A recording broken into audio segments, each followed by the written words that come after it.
Hey, what's going on, everybody? This is Derek here. Welcome to week one, day one, lesson one of the AWS Certified Solutions Architect Associate lecture, where we're going to be talking about what it takes to be a Solutions Architect Associate. And specifically, we're going to talk about how we can prepare and pass for this test the first time because it does cost, money, effort, time studying to pass this test. So we want to make sure we only do it once. Now, this course assumes that you have either taken and passed the AWS Certified Cloud Practitioner course, or you have some experience working on your own or with your company with AWS. Um, but in terms of actually taking and scheduling the test, AWS is going to require you to have the Cloud Practitioner exam. That's kind of foundational exam. So you'll need that anyways. But to really get the most out of this guide and to understand what's going on, those are kind of two recommended prerequisites for you. All right, so we're going to break this down into 12 1 week blocks, and at the end of that 12 weeks, ideally you would be scheduling and taking your exam. But each week we'll go over a new subject material.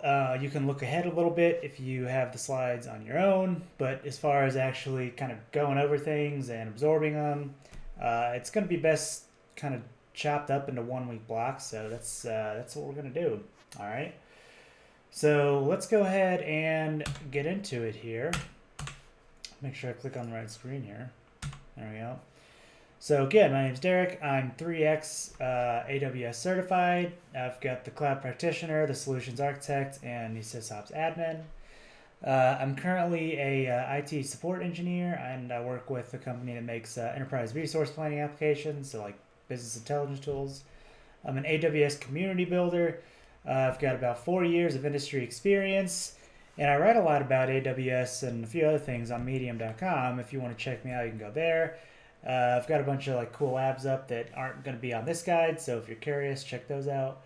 And all information in here has been triple checked for accuracy, twice by me and once by a third party. So you can rest assured that what you're getting here is the truth. All right. So the objectives of this guide are to do a few things. First and foremost, we want to get you a little over prepared for this test. Again, it costs time, money, and effort to study and prepare for this test and to actually take it. So we want to make sure we do it once and do it right the first time. So I want to get you over prepared so there's no questions. You don't need luck or the right conditions to line up to pass this test. You're ready to go. Now, it doesn't mean perfect, right? Knowing everything. That's not possible. That should never be your objective. But, we want to do a little more than maybe we think we have to so that we're, again, over prepared and we can pass with a little bit of wiggle room, all right? So it's also going to teach you to think like an architect. So after you actually get the certification, right, you get the salary, the increased salary for a great job like being a solutions architect, you need to obviously know how to do the job. And that requires thinking a certain way, right? You need to know how to communicate that the resource you're going to use and the architecture of your tech stack is going to provide the most value to the business. And so, on that note, we want to understand how to design solutions that meet the current business requirements and future projected needs. So, again, it's more than just kind of playing around with services and doing the cool tech stuff. You also need to be able to communicate maybe to executives or shareholders or other team members of the business as to how what you are suggesting we implement brings the most value to the business, right? And it spends just the right amount of money and it takes just the right amount of manual effort versus automation. And how is that going to help us in the future moving forward if we establish that system, right? We want to understand how to design architectures that are secure, resilient, high performing, and cost optimized. That's going to fall under the well architected framework. That we. Sorry about that. Let me mute that. That we'll cover a little bit more here shortly. And this last point is often overlooked. You want to be able to review and refactor current architecture solutions. So a lot of times, you're not necessarily going to be building things from scratch unless you are at like a startup or relatively new business, or maybe a business that doesn't have any kind of cloud nativity yet. It's just all on prem. But most of the time, there's going to be some sort of resources already in place, some sort of architecture already in place, and it's up to you to provide solutions on how you can make that better. It can always be better, right? Any solution can always be better, more efficient, more secure, whatever. So it's important to understand all areas of a project's life cycle so you can make solutions based on where something is, all right? So what will you actually be tested on when you sit for your exam? Well, you're going to want to know how commonly used AWS services can be used together for the best possible business solution. So it's not necessarily going to be just like one solution, one service just solves all your problems. It's likely going to be a combination of a few. But because there's so many services and so many different potential architectures, it's important that you have an idea of what the best possible one is that, again, adheres to that well-architected framework. You're going to want to know how to design secure and robust solutions using best practice design principles. So, security, obviously, that's self-explanatory, and that is Amazon or AWS's number one priority. So you definitely want to be able to keep security at the front of your mind at all times and know how to speak to it. And robust is kind of a broad term, but essentially you want to be able to, again, follow that well-architected framework and have architectures that can heal themselves, are efficient, don't cost more money than they need to cost, things of that nature. Okay.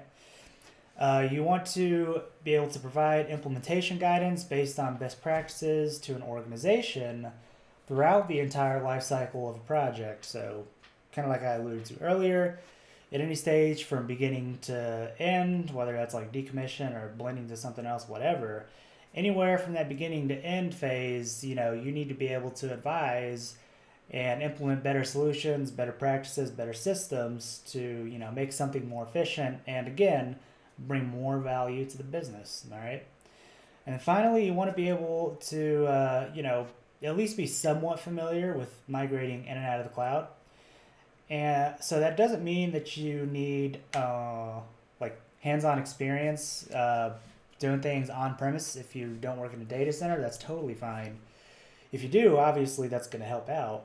But you don't necessarily need that experience. What you do need is conceptually, you need to know how it would work, what services you could use based on what the requirement is. So just conceptually know how migration in and out of the cloud works. But again, if you have experience on-prem, good for you. It's really going to help, okay? So real quick, some things that you will not be tested on.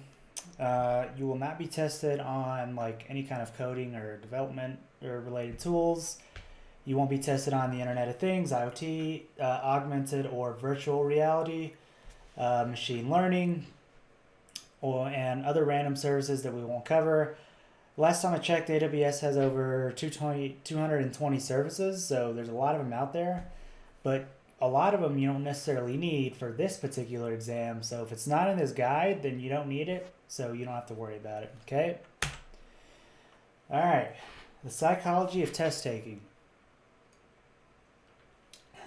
I'm going to spend a minute on this slide because it's very important. The whole reason we're here is to pass the SAA-03 exam, okay? We want to pass this test on the first try so that we can make ourselves more marketable, so that we can get more money, so that we can do things that we, kind of like doing. But kind of the gatekeeper to all that is getting certified, because if you don't have a certification, it's kind of hard to be taken seriously. So there's a phenomenon called test anxiety, and if it hits you, it's going to inhibit your performance when you sit for the exam. Now, when I say if it hits you, I should clarify and say if it overwhelms you, it's going to inhibit your performance. It's natural to feel some sort of, anxiety and nerves when you're actually taking the test, but you shouldn't kind of feed into it and turn it into like just constant anxiety, thinking, while you're taking the test that you don't know enough, whatever. So this kind of overwhelming anxiety generally comes from a few sources. So number one, first and foremost, and this is one of my pet peeves, is not being prepared. Again, that doesn't mean being perfect, but deep down, if you're not prepared. And if you're sitting for the test, excuse me, and you get asked a question about EC2 and you're like, what is EC2? Well, then you're not prepared. And not only that, but it's going to hit you in that moment that you're not prepared. And that's going to sit somewhere in the back of your mind while you're taking the test. Like, man, I don't know what that is, but I keep seeing it referenced over and over again. That's not, man, that's going to be tough. I don't know if I can pass, whatever. And again, you start to kind of feed that anxiety. So, do your best, which again is why we want to be a little over prepared. So we know that we are prepared. And then everything else will just take care of itself, okay? Excessive pressure to succeed. So I definitely have a problem, ongoing struggle, I should say, with this. I put a lot of pressure on myself. I got high expectations. It's definitely a blessing and a curse. But when it comes to taking tests,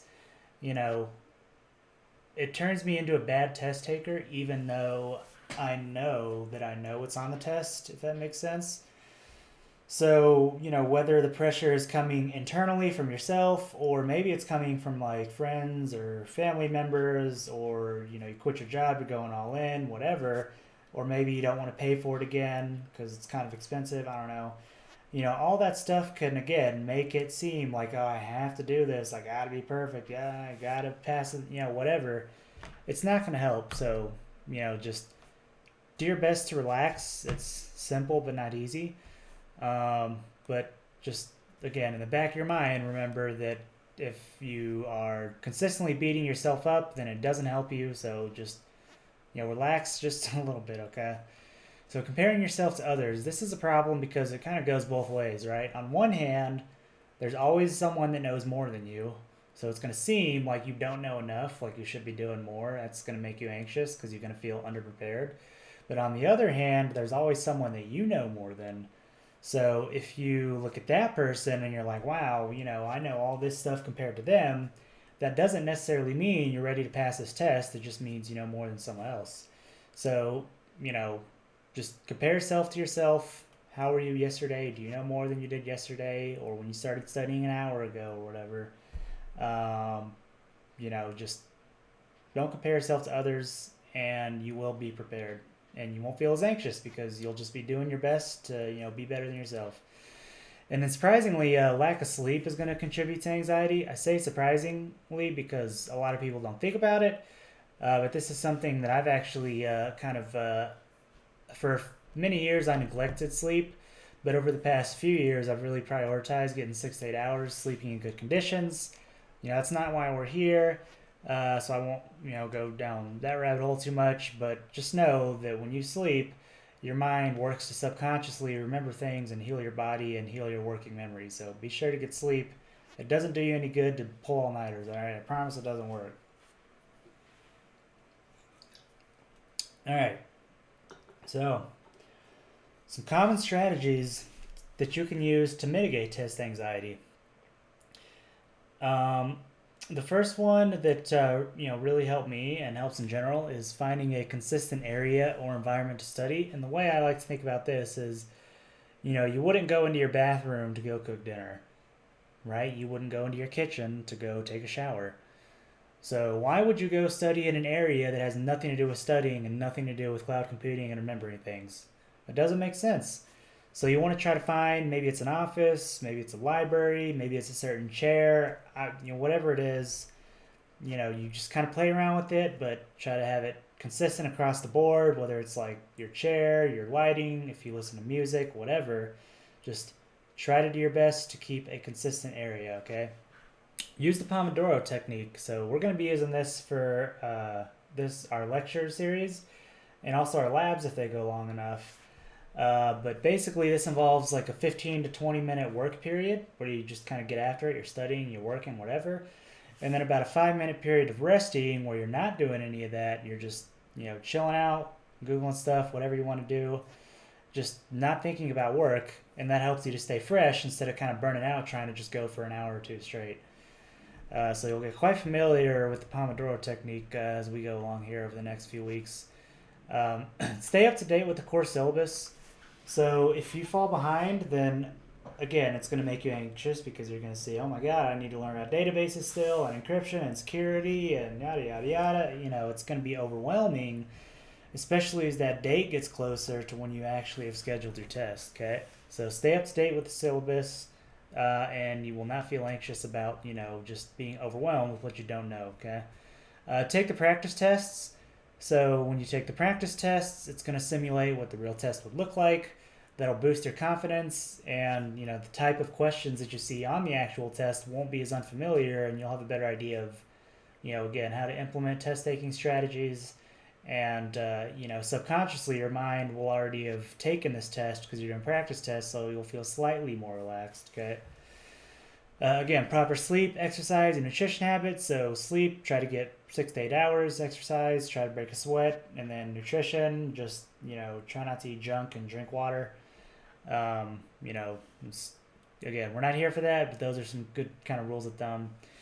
And finally, to reiterate, we want to have a slightly over-prepared mindset, not perfection, because we're not going to remember everything. We're not going to know everything. It's literally impossible.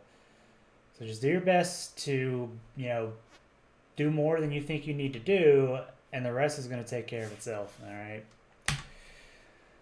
So let's go over these tips to pass the exam, and then we're going to take our first break. So again, when you're studying, use the Pomodoro technique. We're about to take our first break here, so you'll see what that looks like. But just get away from this, go do something else, go to the bathroom, go for a walk, Google some stuff, watch YouTube, do whatever you want, right? The point is, don't work for that 5-minute rest period. Don't you ignore that 5-minute rest period either. It's very important to keep your mind sharp, okay? Now, when you're actually taking the test, assuming we've done the proper preparation and it's actually test time, we want to try to rule out 1 to 2 answers, okay? Most of the time, there's going to be 1 to 2 answers that just doesn't make sense. It doesn't fit the context of the question. So as you get more experience with different services and what they do and their use cases, you'll have a better idea of what you could rule out based on what a question is asking. Okay.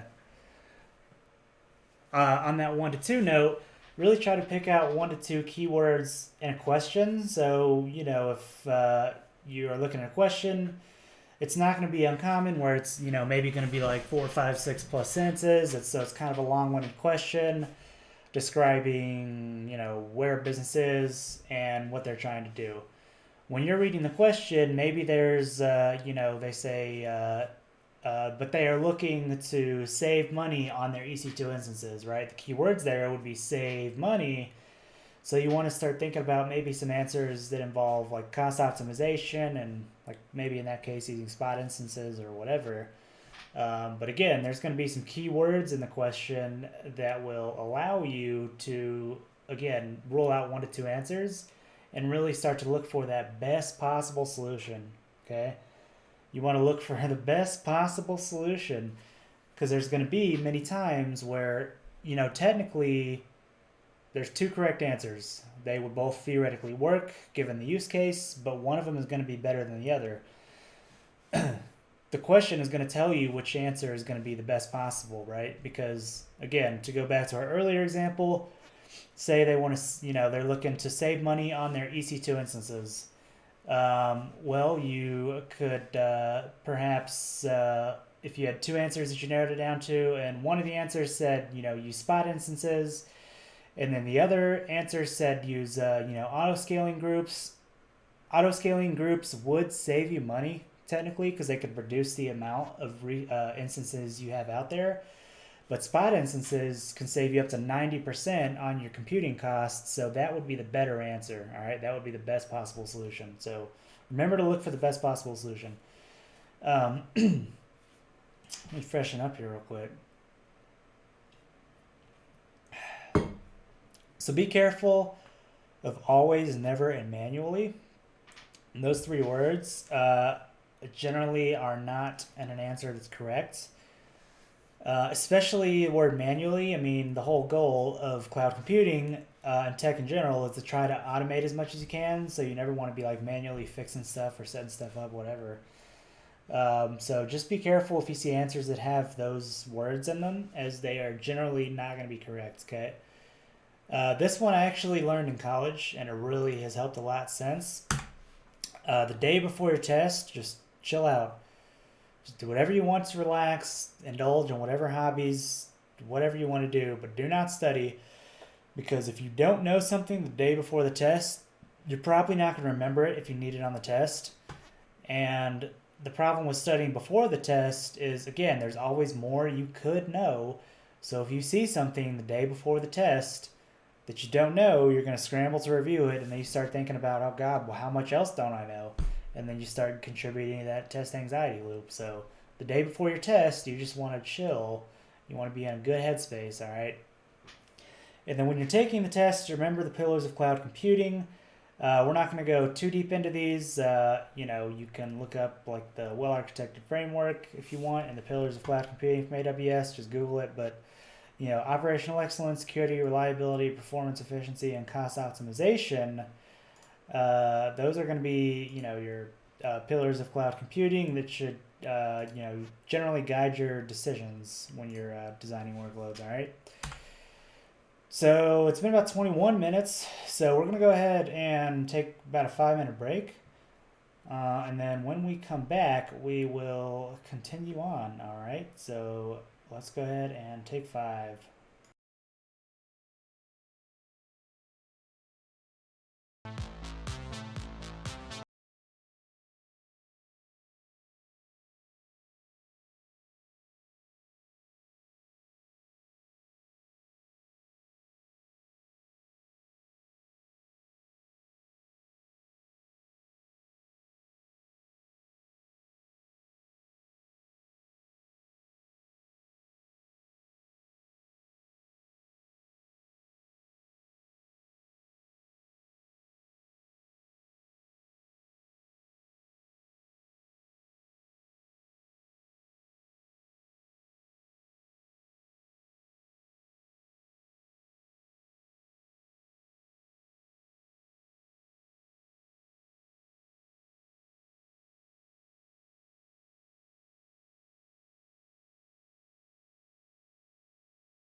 Above and Beyond. Brand new on Songspire, that was Invotion.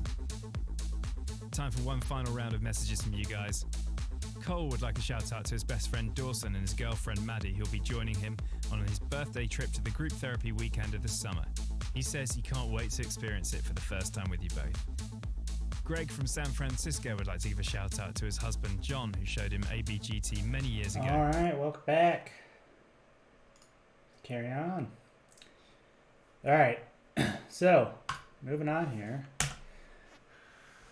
Scheduling your AWS test. Ideally, you'll have done this already about 12, 13 weeks from now. Let's call it 13. Give yourself a little extra time to prepare. But you're going to schedule your test by going to www.aws.training/certification. As a quick disclaimer, if you're outside of the United States, I'm not sure if this is different, but you can just Google AWS certification for SAA-C03 and it'll come up. So go ahead and schedule your test there. You can do the test either at a testing center, which is what I'd recommend, or at home. The problem with being at home is that you have to sit in the same spot with a particular type of background with someone watching you. It's very strict. Not that, a testing center isn't strict, but at least you're in a different environment where you'll have a separate computer just for taking the test. And you might be in a room, you won't have someone directly staring you down watching you test. It's kind of weird, I think, but whatever's convenient and best for you, go ahead and do it that way. When you pass, you are going to receive a discount, a 50% discount on the next exam you take. So if you want to get maybe the SysOps admin exam certification, or the developer, or go for a specialty or a professional level, you can apply that 50%, which, why wouldn't you? And if you have another thing too, once you pass this test, if you have any lower level certifications, so for example, the cloud practitioner, if you have that and you pass this one, it will automatically renew your cloud practitioner, so that's kind of nice too. So yeah, go ahead and schedule your test if you have not already. For again, I would recommend about 13 weeks from now. 12, 13 weeks, something like that. You should be good to go then. So go ahead and do that. So on the test, the domains that are going to be covered, there's 4 domains that comprise your total score. The first one, as I mentioned, Amazon's and AWS are very strict about security, and they take it very seriously. So that's going to make up 30% of your total score on this particular exam. And the next domain is going to be designing resilient architectures, so it's going to be 26% of your total score. Designing high-performing architectures, 24% of your total score, and then designing cost-optimized architectures, 20% of your total score. So we'll cover more, these domains in more detail, obviously, as you move along. So don't get too wrapped up in the definitions of each just yet. Security and cost optimization, kind of self-explanatory. Resilient basically just means that it can withstand failure and it's there when you need it. And then high performing means that it meets the business's requirements without necessarily blowing your budget out of the water. All right. So domain 1, designing secure architectures. You want to be able to design secure access to your AWS resources. So whether that's other AWS accounts or IAM users in your account or third-party access, you want to be sure to have secure methods to get those sources access to your AWS resources. You want to design secure workloads and applications. So on top of allowing access to your application, you want to be able to secure your application and your resources themselves. So for example, having security at the network level, at the instance and resource level, having DDoS protection in place, and your load balancers protected, all these different levels you want to have secured. You want to implement appropriate data security controls, so things like keeping people away from data to prevent human error and malicious kind of activities. And you only want to have your data accessed by very, very specific things using very, very secure protocols, okay? So some of the main services that are going to be used to fit this domain are IAM, so Identity and Access Management, WAF, Web App Firewall, AWS Config, Cognito, Firewall Manager, CloudTrail, Organization, Shield, and KMS, Key Management Service. So we'll go into detail about those services more in the future, but that's just an overview of this domain. So designing resilient architectures, you want to be able to design scalable and loosely coupled architectures. So what that means is that you can scale your architecture up to meet increased demand or business requirements, and then you want to be able to scale it back down to save money so you're not paying for things you don't need. And then loosely coupled, of course, means that if something fails, everything else doesn't fail. It's not tightly coupled and interdependent on each other. And then you want to be able to design highly available and fault-tolerant architectures, like I mentioned earlier. That's one of the biggest selling points of cloud computing is that you're not necessarily reliant on like one specific piece of hardware, and if something happens to it, it's game over. So take advantage of that. But some of the main services used in this domain are VPC, Route 53, CloudFront, SNS, SQS, Kinesis, Lambda, S3, Storage Gateway, and EFS. All right. High performing architecture. So design solutions that are high performing and can scale. Again, scale up or down or in and out. It's kind of interchangeable, up and down, in and out. But design high performing solutions for kind of all types of services. So like your database, your networking, your computing, your data ingestion architectures. So they can meet business requirements as needed and then change over time also as needed. Some of the main services that are going to be used here are things like, again, EFS, S3, auto scaling for your instances, ELB, ECS, RDS, DynamoDB, VPC.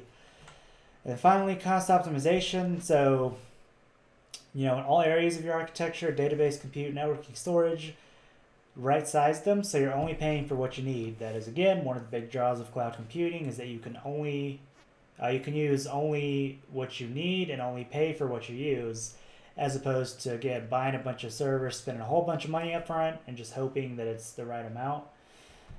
So some of the main services used here are things like S3 and S3 Glacier lifecycle policies. Again, lifecycle policies in EFS, storage gateway and backup to manage like snapshots and backup storage, because you're going to pay for whatever you store.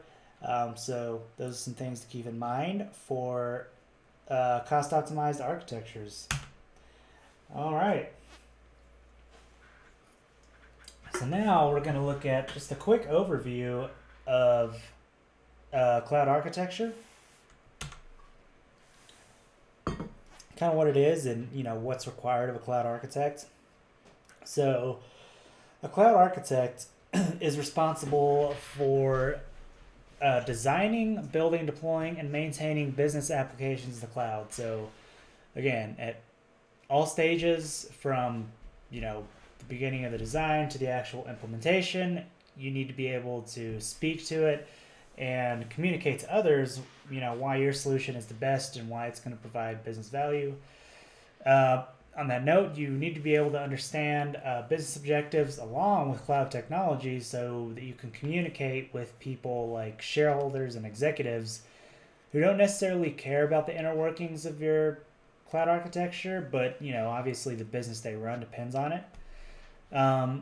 It's also important as an architect to be aware of constantly evolving technologies, just so that you stay ahead of the curve. And if something comes out that could be, more beneficial to you or make your operation more efficient, then you need to be aware of it. You also need half decent communication skills because you're likely, again, going to be working with like company executives or shareholders or non-technical folks. And, for me, I'm an introvert, so that's, again, not one of my strong skills. But what I found is that, if you kind of enjoy the tech and you've got some experience with it, it's easy to speak to it. So if you're an introvert and you don't necessarily like talking to people, that's totally fine. But you're going to have to at some point. So just be good at what you do, and it makes that a lot easier.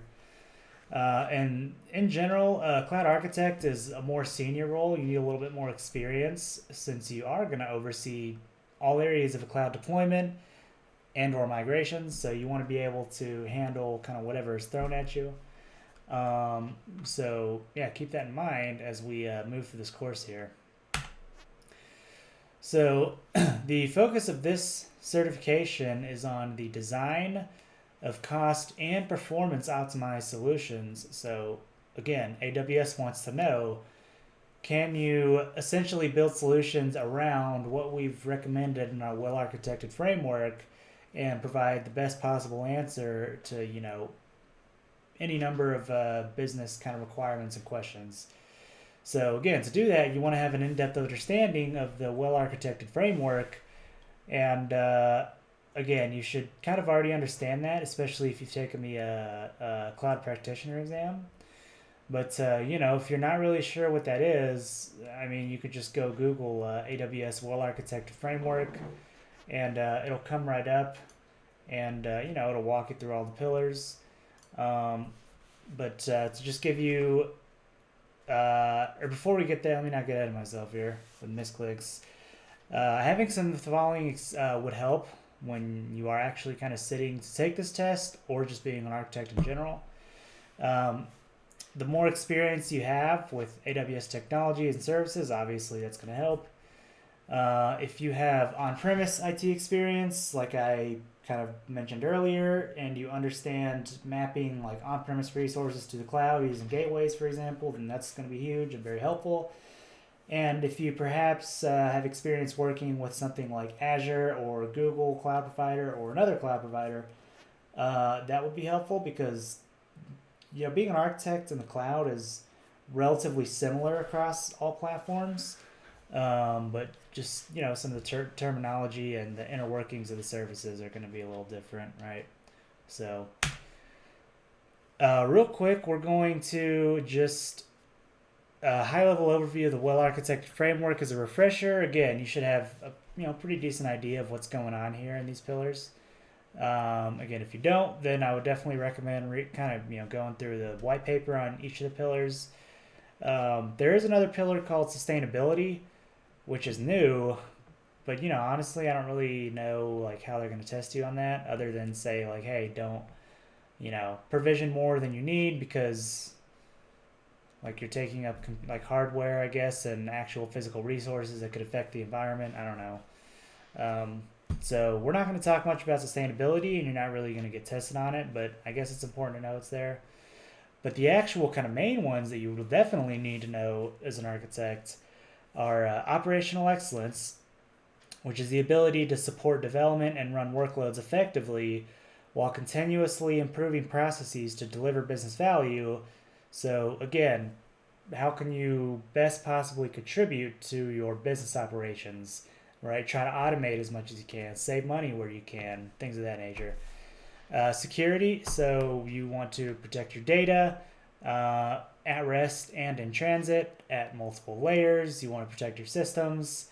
So just think of security like, again, security at all layers is kind of a good way to do it. So security on your users, your resources, everything. All right. Reliability. So reliability is a workload's ability to perform its intended function correctly and consistently when it's expected to. Right, so think about like your systems, all reliable. I know what it is. I know what that thing does, and then it does it when I ask it to. That is reliability. Okay. Performance efficiency. So the ability to use computing resources efficiently to meet system requirements, and to maintain that efficiency as demand and technologies evolve. So, what is efficient now might not be efficient in 6 months if the business changes or a new technology comes out. So you need to keep in mind that, hey, I'm always trying to get better kind of in all areas with all resources, okay?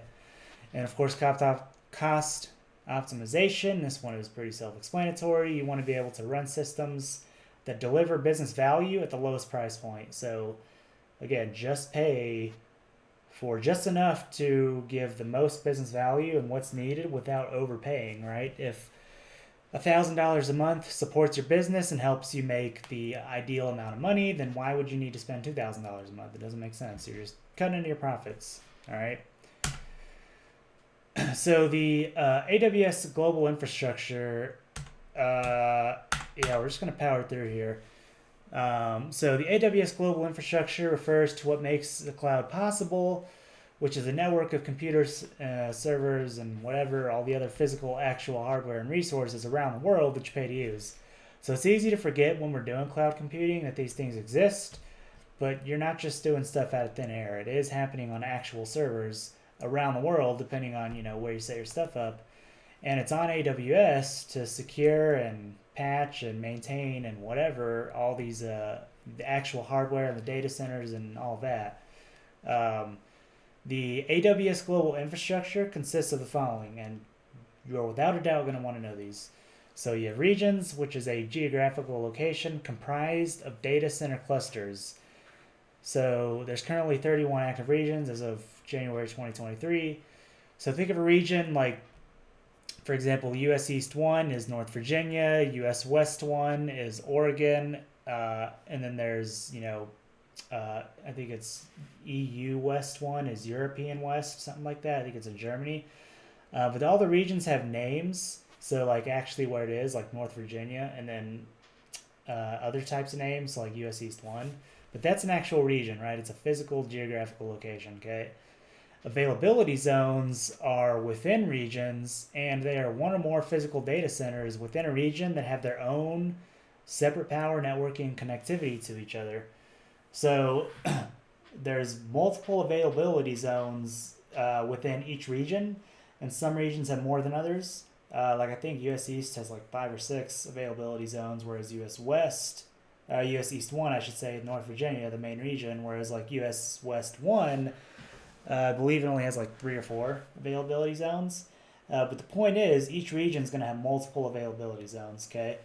And then edge locations are not necessarily going to be able to set up resources for you. They're just used for a few services like CloudFront, Lambda at Edge, and DynamoDB Global Accelerator. There's a ton of them. It's basically like a data center that AWS will buy out and just operate in like a crowded area, maybe in like a big city or whatever. And it's used for caching. But availability zones and regions are really what you can kind of specify to actually set up resources in. So let's take a look at a picture of this so we can kind of visualize it, because that always helps me, especially when you're talking about abstract things like cloud computing. So you've got a region here, right? This blue kind of blob here is a region. So let's just say this is, US West 1, and it's got 3 availability zones, okay? So within this blue region, there are 3 yellow availability zones, okay? Let's just say that this one is availability zone 1. This one over here is number 2, and then this is going to be availability zone 3, all right? One of the biggest selling points of cloud computing is that say you have, some of your resources set up in availability zone 1 and some of the data centers in availability zone 1, and you also have some resources set up in availability zone 2, right, and some of the data centers here. Remember, these are all independent of each other. They're just connected with like physical fiber cables, okay? It's like plugging in the Ethernet cable to each other. So you have resources in availability zone 1 and 2. And now imagine there's some kind of, disaster or power outage or whatever in availability zone 2, and this data center that your instances or your resources are in is all of a sudden out of commission. So 2 things are true at this point. Number 1 is you still have a set of your instances running over here in availability zone 1 that's going to be completely independent and isolated and unaffected, okay? Number 2, what you can do is you can say, all right, what I've set up on these resources in availability zone 2 is a system such that if something fails in here and it's unavailable, it can automatically get switched over to availability zone 3. So what we have now is an automated system that has automatically healed itself based on a failure here in zone 2. So now at this point, I have my resources running in availability zone 1 and 3. And say this happened at like 2 or 3 o'clock in the morning, right?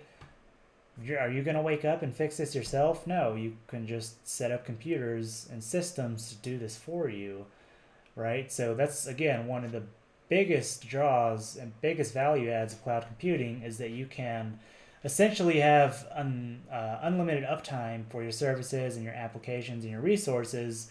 Because if something happens to the physical hardware they're on, maybe there's like corruption in the hardware or something, and it's unavailable, it can automatically get switched over to another availability zone. And at the same time, you can fall back maybe on your existing availability zone until you get the new one, well, until your systems get the new one set up. All right. So that is the AWS infrastructure visualized. And again, like I mentioned, edge locations, you can't necessarily specify where you set things up unless you're using like CloudFront caches, but most of the time that's not going to apply to us. So we're not really going to visualize edge locations, but just know that, you know, they are everywhere, that there's generally like a crowded city center. Okay. All right. So we have reached the end of the lecture of week 1. So this is a preview for week 2. We got compute coming up. But before we get there, I would recommend doing the labs, which is going to be creating an IAM admin user and enabling billing access by using your root account. That's going to be huge so that you can start to look at your costs and see how that works. You're going to do a lab for the billing dashboard and the console, and then you're also going to do a lab on how to create and manage budgets. So that you can automatically be notified if like your costs are kind of surpassing what you want them to. So go ahead and at some point this week do the labs, and next week we will see you back here for compute.